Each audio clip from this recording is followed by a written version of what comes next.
Live, local. This is Fox 12 Now. Everyone, welcome to Fox 12 Now. We are taking a live look there at Portland. Actually, it looks pretty calm right there. There are some warnings of potential thunderstorms later today, so you'll want to take a look at KPTV.com to check out our weather for that, but still looking pretty nice out there. Hello, as I mentioned, I am Greg Nibbler, and thank you for being here. We live stream here every weekday for Fox 12 Now on our website, our apps, and of course on Facebook and YouTube as well. So lots of places to find the segments and the conversations that we get to have, and conversation is what we're doing today. We're going to be talking about a candidate for Multnomah County Commissioner District number 2. We have the candidate joining us, and we're going to bring him on right now. We've got Dr. Carlos Richard, adjunct professor for Warner Pacific University. And Dr. Richard, thank you very much for being here with us today. I'm excited to talk to you about your candidacy and what you want to bring. But I think, just to start off, since we're maybe introducing you to some people, could you just tell us a little bit about yourself and your history, maybe in politics, or what led you to this candidacy? Thank you so much, Greg. It's a pleasure to be here this afternoon with you and all of the constituents and voters in District 2. I'm Dr. Carlos Richard. I am from Portland, Oregon. I've lived here all of my life, raised in Northeast Portland, attended Vernon Elementary, Thomas Jefferson High School, spent some time in college away from Portland, but I have been back in Portland since 1993. And again, it's just a pleasure to be here with you today. Currently, I work for Multnomah County as an equity and inclusion manager in the Department of County Human Services. I'm also an adjunct professor with Warner Pacific University. Also taught a couple of classes at George Fox University, my alma mater.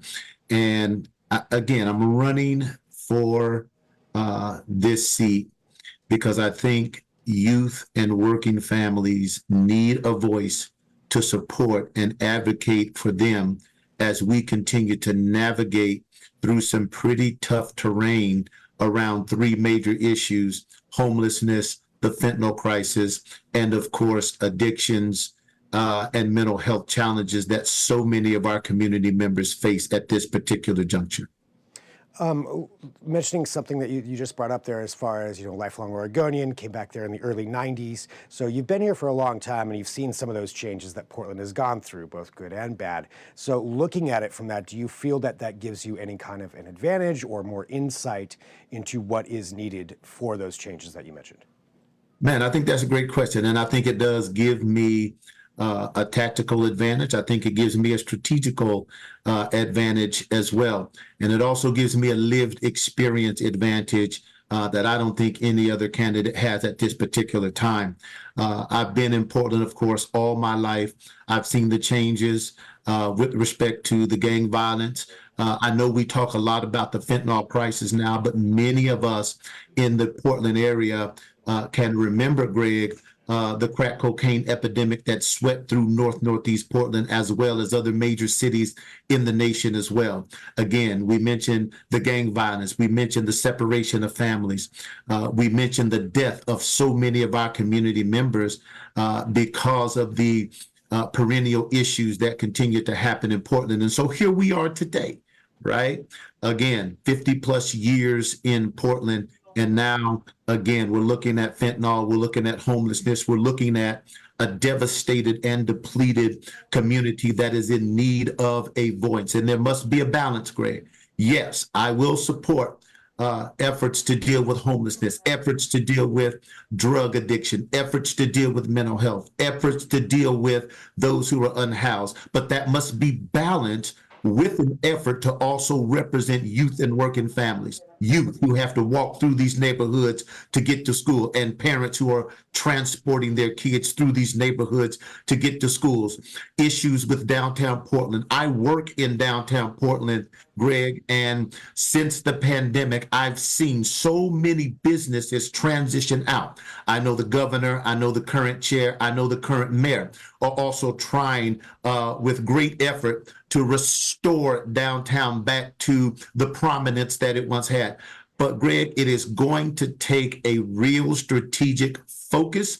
It is going to take a commissioner in this county seat to be dialed into the needs of the community. There are many things I would like to see happen, but I'm not running for chair. I'm running for the county commissioner seat in District 2, and I think it's my duty, first and foremost, to represent the voices in the district if I am so elected by the voters in District 2.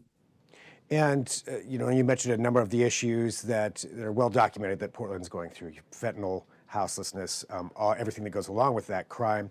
And there are a number of different city organizations right now who have come out and made their plans as far as to tackle those issues or trying to work with other agencies. What would you do that's different from what they're doing right now to tackle those problems? Thank you so much for the question. What I would do is have a very balanced internal and external focus. We have county departments right now, Greg, who, since this issue has become so very expansive in Portland, the issue of homelessness, for example, we have county departments, the Joint Office of Homeless Services, the Department of County Human Services. We have divisions within those county departments who are working very, very hard. I think they need more support. I think they need more advocacy. I think there's a need for more strategic planning around how we move people and how we transition people. And then there's an external focus as well with community organizations, community-based organizations who also receive money from the federal government. They receive funding from the state and funding from the county government, who are working as hard as they can to transition people into housing. I think an internal, external focus, bringing individuals together. I know one of my opponents had mentioned that they would like to create a stronger coalition and maybe have one budget, maybe have one department. Right now, Greg, we don't have time to delve into that bureaucratic process of breaking down silos and trying to make this a one point of contact. Right now, we have to be very strategic about our key performance indicators and our measurables. Okay, you and I both know there were millions of dollars spent and roughly about 28 people housed. We have to come up with a better plan to house more people. And if that causes us to work with the business community, if we have to go and work with landlords and business owners and property owners to expand more services for people, then that's what we need to do, as well as addressing addictions, as well as addressing mental health. So we need an all hands on deck approach. Right now is not the time to stall the process trying to create a one point of entry system. We need to keep the many systems that we have in place and ensure that they have the support, the advocacy, and the funding to help people get housing. To tackle something that you just mentioned right there, so you would be against trying to put this from a top-down approach as far as putting one person or one commissioner, one position in charge of all of that. So when we're talking about interagency cooperation, how do you think that can work and be different than what it is now, as far as that seems to be where we're at right now, right? We have a lot of different governmental agencies that are with their own agendas that may work a little bit together. How would you bring them all together to work with that, but also avoiding having a top-down approach? Well, we bring them all together and we simply say, what is our goal? What is our vision? What is our purpose? If our goal, our vision, and our purpose is to get people housed, then at that point, we can take just a little bit of time, Greg, to find out where the barriers are. See, this whole housing thing to me is also an equity issue, because equity means we have to meet people where they are and give them what they need in order for them to be successful. I know we have, for example, the Unified Command Center, but to my knowledge, I think as far as they've gotten, Greg, is maybe a mission statement or something to that effect. So we got to go beyond trying to have a unified command center, and we have to work with the internal county departments who are already doing the work. I think for this, Greg, the best thinking is not going to come so much from government. I think the best thinking is going to come from the individuals who are impacted the most. Now, I also happen to agree with current Mayor Ted Wheeler with a statement that he made in a joint conference with Chair Vega Peterson, and I believe Governor Kotek. Listen, if people reject services, if individuals refuse services, then we might have to put a different approach in place to address the fact that they don't want these services, because we cannot allow individuals to continue to make life harder, which impacts community livability and safety for youth and working families, for businesses, for neighborhoods, etc. So the first thing I would do is unify government agencies as well as community-based organizations around a common vision, a common purpose, and a common goal. And individuals can work within their respective spaces to accomplish that. But at the end of the day, we have to have everybody on the same page. And Greg, finally, we have to have some very, very reasonable goals. We can be ambitious, but we got to be reasonable. We got to have smart goals, and we got to have key performance indicators, as well as an opportunity to review and analyze and course correct if necessary. Something you mentioned in there is obstacles or people who may not want to seek help or services. I'm pretty sure that's what you were referencing, having these services available, but some people may not take them. Now, when it comes to law enforcement, how do you envision the relationship for your district chair, should you win, with law enforcement and their activities currently? I think what I would propose is a framework out of Seattle, where law enforcement works with marginalized communities, individuals who are impacted mostly by addictions and mental health services.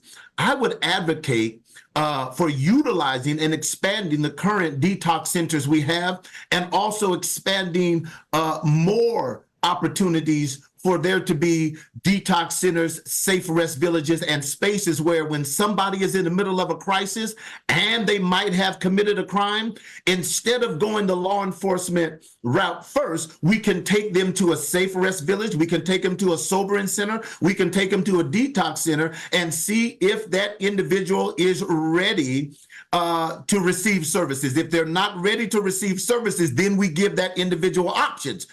If they're not ready to receive services. But that's what I'm in favor of, Greg. And I think, that framework out of Seattle, where law enforcement transitions individuals to these safe spaces, transports individuals to places where they can be detoxed and sober up to make good decisions about their life. I am definitely in support of that. And when we talk about those detox centers, just to clarify that and that vision of part of what I guess Seattle has and what you're looking at, would these be privately funded organizations? Would these be city-funded organizations, county-funded? How would that work, and who would run these different organizations?